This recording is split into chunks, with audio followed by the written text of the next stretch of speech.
अस्सलाम वालेकुम नाज़रीन, ताज़ा तरीन सूरत हाल क्या है। हवा का कम दबाव जो राजस्थान के करीब मौजूद है, क्या सुबह सिंध में दाखिल हो गया है या दाखिल होने वाला है। आज रात इम्पॉर्टेंट है, अलर्ट रहने की भी ज़रूरत है, एहतियात बरतने की बहुत ज़्यादा ज़रूरत है। कुछ जगहों पर शदीद मौसमी सूरत हाल हो सकती है, शदीद बारिशों के इम्कानात मौजूद है। यहाँ पर मैं आगे चलकर आपको बताती हूँ। कराची के हवाले से एक अहम तरीन अपडेट मौजूद है, वो भी मैं आगे चलकर आपको बताती हूँ, इसलिए क्योंकि हमने देखा कि आज सारा दिन कराची में अबर आलूद रहा और मौसम ज़बरदस्त किस्म का रहा, लेकिन बारिश की कोई एक्टिविटी नहीं देखी गई। गरज चमक के सिलसिले गो के शहर के इर्द गिर्द जो हमने देखा कि मज़ाफ़ाती इलाकों तक तश्कील पाए, लेकिन कराची पे उसका असरअंदाज कोई भी नहीं हो सका। अब आज रात को क्या हालात रह सकते हैं, आज रात से लेकर कल तक क्या इम्कानात हैं जब ये सिस्टम अब बाकायदा तौर पर इंटर होने जाएगा सुबह सिंध के अंदर, तो यहाँ पर शदीद मौसमी सूरत हाल देखी जाएगी। इसी दौरान सिंध के सबसे बड़े शहर कराची में क्या सूरत हाल होगी, सिंध के दूसरे बड़े शहर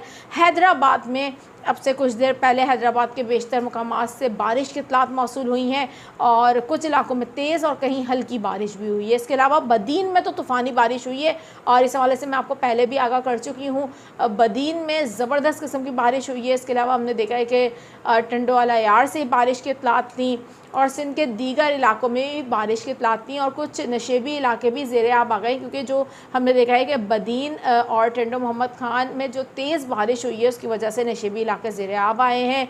इसके अलावा बेशतर मकामात पर तेज़ हवाओं की वजह से साइन बोर्ड उड़ने के वाक़यात भी पेश आए हैं। इब्तदाई असरात की वजह से हमने देखा कि टंडो मोहम्मद खान और उसके मुज़ाफ़ाती इलाकों में मूसलाधार बारिश से कई दरख्त और साइन बोर्ड उखड़ गए थे। ये इब्तदाई असरात थे इस सिस्टम के। अब बाकायदा तौर पर चंद घंटों बाद ये सिस्टम दाखिल हो जाएगा। कहाँ से दाखिल होगा, सुबह सिंध के कौन से मुकाम से ये दाखिल होने जा रहा है और कहाँ पर शदीद बारिशें होती हुई नज़र आ रही हैं, इस हवाले से आइंदा आने वाले कुछ घंटे इंपॉर्टेंट व्यूअर्स। यहाँ पर जो लेटेस्ट सैटेलाइट इमेज है वो आपके साथ शेयर की जाएगी और लेटेस्ट वेदर मॉडल क्या शो करवा रहे हैं वो भी आपके साथ शेयर करती हूँ।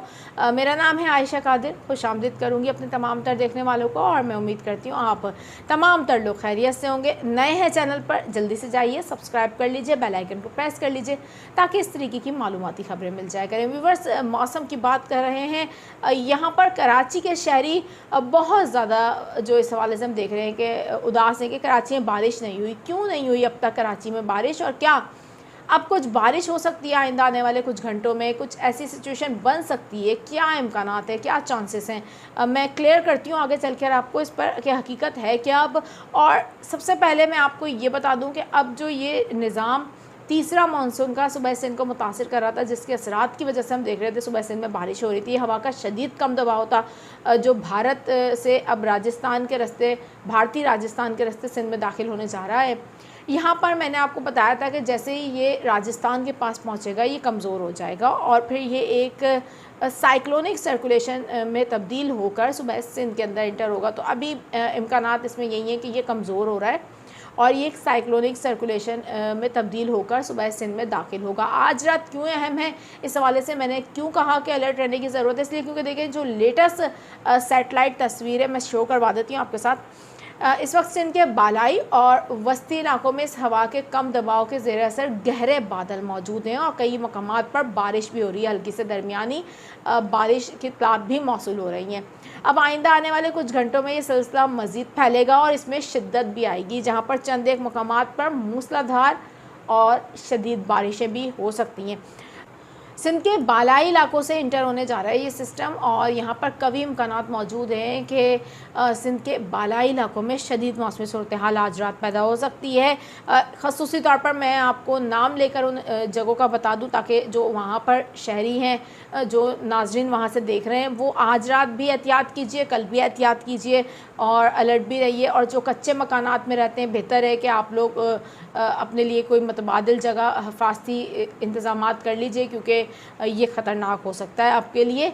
हम देख रहे हैं कि सिंध का तीसरा बड़ा शहर सक्खर मुतासिर होगा। यहाँ पर कुछ ज़बरदस्त किस्म की एक्टिविटीज़ शुरू हो जाएंगी क्योंकि घने बादल इस वक्त छाए हुए हैं और यहाँ पर शदीद बारिशें हो सकती हैं। इसके अलावा लाड़काना शहदाद कोट, यहाँ पर बारिशों के इम्कानात मौजूद हैं। कहीं तेज़ और कहीं काफ़ी तेज़ बारिशें भी हो सकती हैं और कुछ मकामात पर हल्की बारिश भी हो सकती है। जैकबाबाद है, शिकारपुर है, इसके अलावा शहदाद कोट है। हम देख रहे हैं कि सहमन, नवाब शाह, यहाँ पर घने बादल छा गए हैं और गरज चमक के सिलसिले तश्कील पा रहे हैं, क्योंकि ये सिस्टम अब दाखिल होने जा रहा है सिंध के बालाई इलाकों में और यहाँ पर तेज़ बारिशों के इम्कानात मौजूद रहेंगे। जिन जगहों के मैंने नाम लिए हैं, लाइट टू मॉडरेट रेन भी हो सकती है और हैवी टू मॉडरेट रेन भी हो सकती है, दोनों चांसेस मौजूद हैं। तो एहतियाती तदबीर इख्तियार करें, गैर ज़रूरी तौर पर सफ़र ना करें, क्योंकि देर रात से हमें लग रहा है कि ये एक्टिविटी शुरू हो जाएगी, जो अब इसमें हम देखेंगे मज़ीद इसका फैलाव होगा और सिंध के दीगर इलाकों को भी मुतासिर करेगी, क्योंकि मीरपुर ख़ास, सांगड़ और इसके आसपास के इलाकों में हम देख रहे हैं कि इस वक्त बारिश का सिलसिला जारी है। अभी तक ये सिस्टम मौजूद है और हम देख रहे हैं कि इसके तहत बार बार गरज चमक के सिलसिले बनते रहेंगे, तो सिंध के दीगर इलाकों के लिए बारिश के इम्कानात मौजूद रहेंगे। इसी तरीके से हैदराबाद से, जैसा कि मैंने आपको बताया कि इत्तलात आई थी कि वहाँ पर भी कई इलाकों में बारिश हुई है, तो ये चांसेस हैदराबाद के लिए भी अगले 24 घंटों तक बरकरार रहेंगे। सिंध का सबसे बड़ा शहर कराची, बारिश इस वक्त नहीं हुई, सारा दिन अबर आलूद रहा और कराची वाले ये जानना चाहते हैं कि कराची में बारिश के अब कोई इम्कानात मौजूद है। देखिए, कराची के हवाले से जैसा कि कई बार मैं आपको बता चुकी हूँ कि कराची के लिए सबसे अहम बात यही है कि ये गरज चमक के सिलसिले कराची तक पहुँचेंगे या नहीं पहुँचेंगे, और इन दोनों सूरतों में ही कराची में बारिश की एक्टिविटी हो सकती है। इन दोनों सूरतों में सबसे ज़्यादा इम्पॉर्टेंट यही होता है कि इनको ट्रैक किया जाए, मॉनिटर किया जाए। और आज भी हमने देखा कि कराची के मज़ाफ़ाती इलाकों में गरज चमक के सिलसिले बने, लेकिन शहर तक ना आ सके, क्योंकि देखिए सबसे अहम तरीन बात यह है कि जो अरेबियन सी है, ख़ुसूसी तौर पर हम देख रहे हैं कि जो समुद्री हवाएं कराची में चल रही हैं, उसकी वजह से अब इतनी सपोर्ट नहीं मिल रही है और कराची में बारिश के जो इम्कानात हैं वो कम भी हो जाते हैं। इस वजह से यहाँ तक बादल गरज चमक के नहीं पहुँच पा रहे हैं। अब आने वाले 24 घंटों तक शहर में हल्की बारिश के इम्कानात मौजूद रहेंगे, क्योंकि सिस्टम एक्टिव है तो बारिश के इम्कानात भी मौजूद हैं, लेकिन एज सच कोई हैवी रेन के चांसेस शहर में मौजूद नहीं है। और कुछ इलाकों में बारिश हो सकती है, कुछ इलाकों में नहीं हो सकती। ये आइसोलेटेड रेन भी हो सकती है, इसलिए क्योंकि ये सिस्टम कराची तक नहीं आ पा रहा। हम देख रहे हैं कि गरज चमक के सिलसिले कराची तक नहीं पहुंच पा रहे हैं। आइंदा आने वाले दिनों में भी हमें दिख रहा है कि कोई ऐसा सिस्टम अब ऐसा बनता हुआ दिखाई नहीं दे रहा जो कराची को मुतासिर करे बराह रास्त, लेकिन एक सिस्टम है जो सिंध में इंटर हो सकता है जुलाई के आखिरी कुछ दिनों में। इस हवाले से भी बर वक्त आपको आगाह कर दिया जाएगा। लेकिन कराची वालों के लिए अच्छी खबर यह है, कराची में अब जो ये मौसम खुशगवार है इसमें मज़ीद इजाफा होगा और पीर से कराची में तेज़ हवाएँ चलना शुरू हो जाएंगी। सुबह के औकात और रात के वक्त समुद्री बादलों में शिद्दत आएगी और समुद्री बादलों से हल्की बारिश का सिलसिला जारी रहेगा और ये सब कुछ मानसून का ही हिस्सा है जो कराची में हो रहा है। कोई गैर मामूली सूरत हाल बनती है, कोई हंगामी सूरत हाल बनती है, फौरी तौर पर चैनल पर अपडेट आपको मिल जाएंगी। अभी मुझे दीजिए इजाज़त, अल्लाह हाफ़िज़।